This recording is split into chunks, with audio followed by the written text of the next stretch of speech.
हम लोग organic chemistry series में कंपाउंडों के आयुपैक नॉमेनक्लेचर की बात कर रहे थे। कंपाउंडों के आयुपैक नॉमेनक्लेचर की एक सबसे खास बात ये होती है, आयुपैक नॉमेनक्लेचर की सबसे खास बात ये है कि किसी भी ऑर्गेनिक कंपाउंड का सिर्फ और सिर्फ एक ही नाम होता है। दूसरी बात कि अगर आपको कोई नाम दे दिया जाए तो उस नाम से आप एक ही ऑर्गेनिक कंपाउंड का मॉलिक्यूलर स्ट्रक्चर भी लिख सकते हैं। ये इसकी सबसे खास बात है। किसी भी ऑर्गेनिक कंपाउंड का आयुपैक नेम लिखने के लिए 3 चीज़ों की ज़रूरत पड़ती है। पहला होता है वर्ड रूट, दूसरा होता है सफिक्स और तीसरा होता है प्रीफिक्स। सफिक्स को हिंदी में अनुलग्न और प्रीफिक्स को पूर्वलग्न कहा जाता है। वर्ड रूट को और भी अलग अलग नामों से बुलाया जाता है। वर्ड रूट को हम लोग पेरेंट चेन भी कहते हैं या मेन चेन भी कहा जाता है, मुख्य श्रृंखला। बैकबोन चेन भी कहा जाता है, लॉन्गेस्ट कार्बन चेन भी कहा जाता है। तो इन अलग अलग नामों से भी वर्ड रूट को बुलाया जाता है। तो अगर कोई भी नाम लिया जाए तो आपका मतलब उस मेन चेन से ही होना चाहिए। और ये जो मेन चेन होगी ये कार्बन की चेन होगी। कार्बन परमाणु की चेन को ही मेन चेन या पेरेंट चेन कहा जाएगा। 1 बाय 1 हम इन तीनों के बारे में पढ़ेंगे। सबसे पहले हम स्टार्ट करेंगे वर्ड रूट के बारे में पढ़ना। में यही मेन चेन होती है कार्बन की। तो हम जब भी कोई ऑर्गेनिक कंपाउंड लिखा होगा तो उस ऑर्गेनिक कंपाउंड में कार्बन की सबसे लंबी श्रृंखला बोलने का मतलब यह है कि उसमें कार्बन परमाणुओं की संख्या अधिकतम होनी चाहिए जितना संभव हो, तो उसे हम वर्ड रूट में इंक्लूड करेंगे। कार्बन की सबसे लंबी श्रृंखला का चयन करते समय इस बात का भी ध्यान देना है कि उस श्रृंखला में अगर कोई क्रियात्मक समूह है, कोई प्रतिस्थापी समूह है या कहीं डबल या ट्रिपल बॉन्ड हैं, 2 या 3 बंध हैं, तो उन बंधों की संख्या मिनिमम होनी चाहिए, यानी मिनिमम नंबर पर उनको रखना है। अगर मान लीजिए किसी कार्बन चेन में क्रियात्मक समूह भी है या डबल या ट्रिपल बॉन्ड भी है, तब उस केस में हम किसको कम से कम नंबर देंगे? तो उनके प्रायोरिटी का जो ऑर्डर होता है वो ये होता है कि फंक्शनल ग्रुप,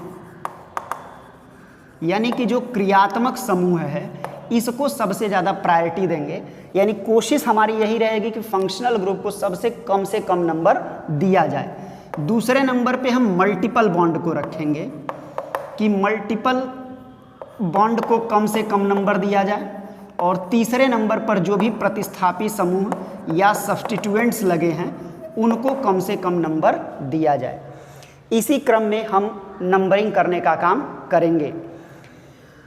और इस चीज़ का ध्यान जरूर रखना है कि अगर क्रियात्मक समूह इस यौगिक में है तो मेन चेन में क्रियात्मक समूह आना चाहिए, मेन चेन में मल्टीपल बॉन्ड आने चाहिए। इन सब चीज़ों का ध्यान रखा जाएगा। इनके अलावा कार्बन की चेन में जो कार्बन की संख्या होगी उस संख्या को हम किससे प्रदर्शित करेंगे? जैसे मान लीजिए अगर किसी कंपाउंड में एक कार्बन की चेन है जिसको C1 लिख रहे हैं। C1 का मतलब एक ही कार्बन चेन है। जैसे उदाहरण के तौर पर मान लीजिए CH4 एक कंपाउंड है तो इसमें एक ही कार्बन है। तो इसके लिए हम लोग जो वर्ड रूट प्रयोग करते हैं वो वर्ड रूट होता है मेथ। दूसरे कार्बन के लिए एथ, तीसरे कार्बन के लिए प्रयोग करते हैं प्रोप, चौथे के लिए ब्यूट, पांचवें के लिए पेंट। C6 है तो इसके लिए हेक्स, C7 है तो हेप्ट, C8 है तो ऑक्ट, C9 है तो नोन, C10 है तो डेक। अगर C11 आ गया तो उसके लिए लिख देंगे अनडेक, C12 है तो डोडेक। इस तरीके से लिखा जाएगा। इनमें एक काम और करते हैं, अगर प्रोप, ब्यूट और पेंट यानी 3 कार्बन के बाद से हम सब में एक यहाँ पैरेंथेसिस यानी छोटे से ब्रैकेट में, स्मॉल ब्रैकेट में ए लिख रहे हैं।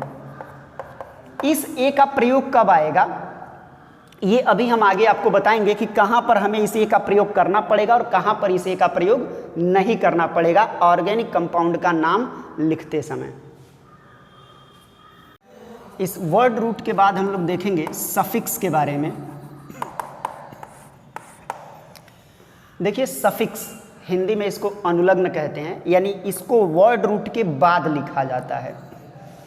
सफिक्स दो प्रकार के होते हैं। एक होता है प्राइमरी सफिक्स यानी कि प्राथमिक सफिक्स, जिसको 1 डिग्री सफिक्स भी कहा जाता है।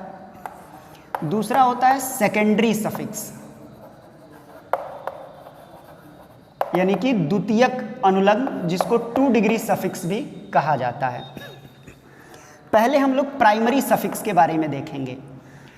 प्राइमरी सफिक्स जो होता है वो हमें ये बताता है कि किसी भी ऑर्गेनिक कंपाउंड में सैचुरेशन या अनसैचुरेशन के बारे में बताएगा। सैचुरेशन का मतलब संतृप्तता, संतृप्तता या असंतृप्तता के बारे में बताएगा। संतृप्तता का मतलब ये है कि अगर कोई कंपाउंड सैचुरेट यानी संतृप्त है, इसका मतलब उसमें केवल और केवल सिंगल बॉन्ड पाए जाएंगे कार्बन कार्बन के बीच, एकल बंध होगा। असंतृप्तता यानी अनसैचुरेशन का मतलब है कि उस कंपाउंड में कार्बन और कार्बन के बीच में डबल बॉन्ड भी हो सकता है या फिर ट्रिपल बॉन्ड भी हो सकता है। तो जो प्राइमरी सफिक्स होगा वो हमें यही बताएगा कि उस ऑर्गेनिक कंपाउंड में सिंगल बॉन्ड है या फिर मल्टीपल बॉन्ड यानी कि डबल या ट्रिपल बॉन्ड है। ठीक है, सबसे पहले टाइप ऑफ कार्बन चेन यानी कार्बन की श्रृंखला के प्रकार। तो जैसा कि हमने बताया कि कार्बन की श्रृंखला में 2 प्रकार हो सकता है। एक सैचुरेशन का हो सकता है, सैचुरेटेड हो यानी संतृप्त हो, और दूसरा अनसैचुरेटेड हो यानी असंतृप्त हो। असंतृप्त में 2 संभावनाएं हो सकती हैं। पहला कार्बन कार्बन के बीच में डबल बॉन्ड हो या कार्बन कार्बन के बीच में ट्रिपल बॉन्ड हो। तो हम लिखेंगे अनसैचुरेशन यानी असंतृप्तता with 1 carbon carbon double bond. 1 लिखने का मतलब यह है कि ऐसा यौगिक होगा जिसमें एक ही जगह कार्बन कार्बन के बीच में डबल बॉन्ड होगा। कोई ऐसा इस प्रकार का कोई कार्बनिक कंपाउंड हम लोग नहीं लेंगे। इसमें देखा तो 2 जगह कार्बन कार्बन के बीच में डबल बॉन्ड आ गया है, तो अभी हम इसकी बात नहीं कर रहे हैं। अभी हम ऐसे असंतृप्त कार्बन कंपाउंड की बात करेंगे जिसमें कार्बन कार्बन के बीच में सिर्फ 2 बॉन्ड होंगे। और एक होगा अनसैचुरेशन जिसमें कार्बन कार्बन के बीच में एक जगह ट्रिपल बॉन्ड पाया जाएगा। तो अगर कोई कंपाउंड सैचुरेटेड है तो इसके लिए जो प्राइमरी सफिक्स प्रयोग किया जाएगा, प्राइमरी सफिक्स वो होता है एन, और अगर एक जगह डबल बॉन्ड है तो इसके लिए होता है इन, और एक ही जगह ट्रिपल बॉन्ड है तो इसके लिए होता है आइन। ये वर्ड रूट में, वर्ड रूट अगर मान लीजिए 2 या 3 कार्बन का होगा तो वर्ड रूट उसका बता चुके हैं। उसके बाद हम प्राइमरी सफिक्स लगाएंगे।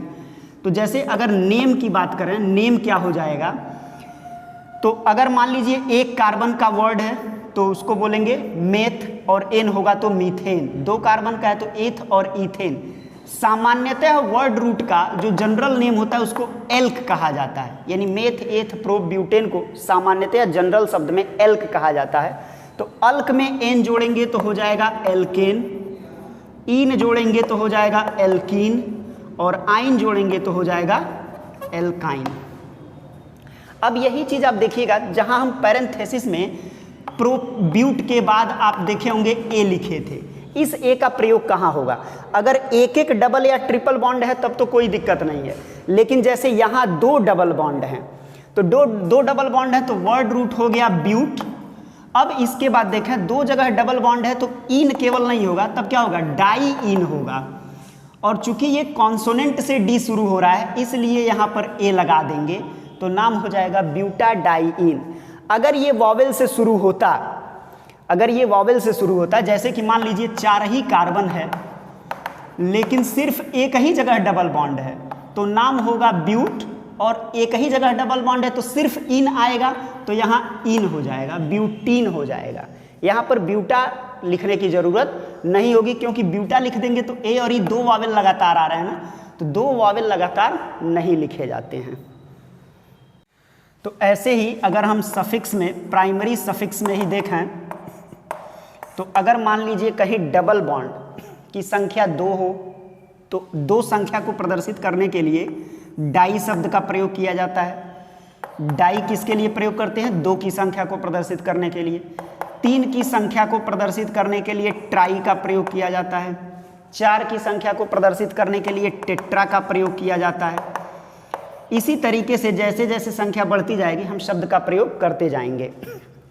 तो अगर किसी ऑर्गेनिक कंपाउंड में 2 डबल बॉन्ड है तो डाई और इन का प्रयोग करेंगे। 2 जगह डबल बॉन्ड है तो इन न लिख करके डाई इन लिखेंगे। 3 है तो ट्राई इन लिखेंगे। ऐसे ही अगर ट्रिपल बॉन्ड है 2 तो उसको डाई आइन लिखेंगे। ठीक है, 3 जगह होगा तो ट्राई आइन लिखेंगे। इस तरीके से लिखा जाएगा। और चूंकि हमने बताया था कि एल्क होता है वर्ड रूट में और पैरेंथेसिस में ए लिखा गया था, तो अगर डाई जो डबल बॉन्ड है वो 2 है, 3 है, 4 है, तो चूंकि ये डाई, ट्राई, टेट्रा ये कॉन्सोनेंट से शुरू हो रहे हैं तो उसके पहले ए लिखा जाएगा, लेकिन अगर वॉवेल से शुरू होता तो ए नहीं लिखा जाता। इसको इंक्लूड करते हुए अगर हम एग्जाम्पल लिखें तो डाई इन के लिए लिख देंगे alkadiene, alkadiene, triene, tetraene या एल्का डाई आइन। ठीक है, डबल बॉन्ड के लिए और ट्रिपल बॉन्ड के लिए इस तरीके से लिखा जाएगा। अब अगर हम एक चीज़ देखें कुछ एग्जाम्पल्स को इंक्लूड करते हुए, तो यहाँ लिख देते हैं ऑर्गेनिक कंपाउंड। O.C का मतलब है ऑर्गेनिक कंपाउंड। उस ऑर्गेनिक कंपाउंड का यहाँ पर लिखा जाएगा वर्ड रूट।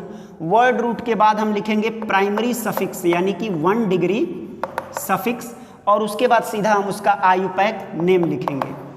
अभी हम सिर्फ ऐसे कंपाउंड का आयुपैक नेम लिखने जा रहे हैं जिसमें सिर्फ वर्ड रूट होगा और प्राइमरी सफिक्स होगा, इसके अलावा कुछ भी नहीं होगा।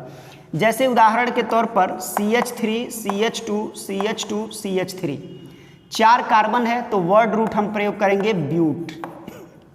ठीक है, इसका सफिक्स होता है एन, प्राइमरी सफिक्स, क्योंकि सबके सब सैचुरेटेड है, कहीं भी डबल या ट्रिपल बॉन्ड नहीं है, तो इसका नाम क्या हो जाएगा? ब्यूटेन। यहां देखिए ब्यूटा एन नहीं होगा क्योंकि ये किससे शुरू हो रहा है? वॉवेल से, तो यहां पर ए लिखने की कोई जरूरत नहीं है, तो इसका नाम हो जाएगा ब्यूटेन।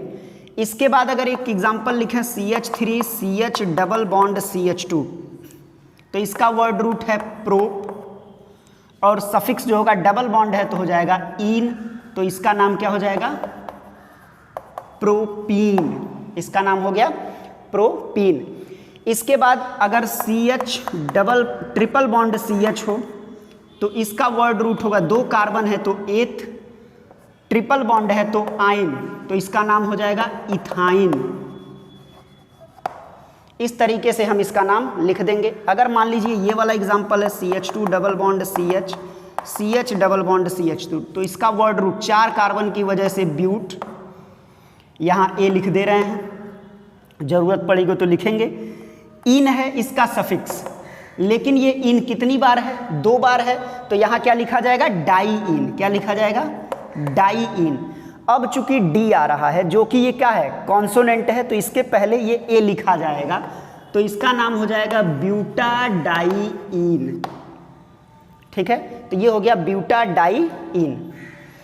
आप चाहें तो इसका डबल बॉन्ड का पोजीशन भी बता सकते हैं, जैसे नंबरिंग करना है 1 2 3 4, तो डबल बॉन्ड पहले नंबर पे है और तीसरे नंबर पे है, तो ब्यूट 1,4 डाई इन भी लिखा जा सकता है। 1,4 यानी आप 1,3 डबल बॉन्ड कहाँ पर है? पहले कार्बन पे है और तीसरे कार्बन पे है, तो 1,3 डाई इन भी लिखा जा सकता है।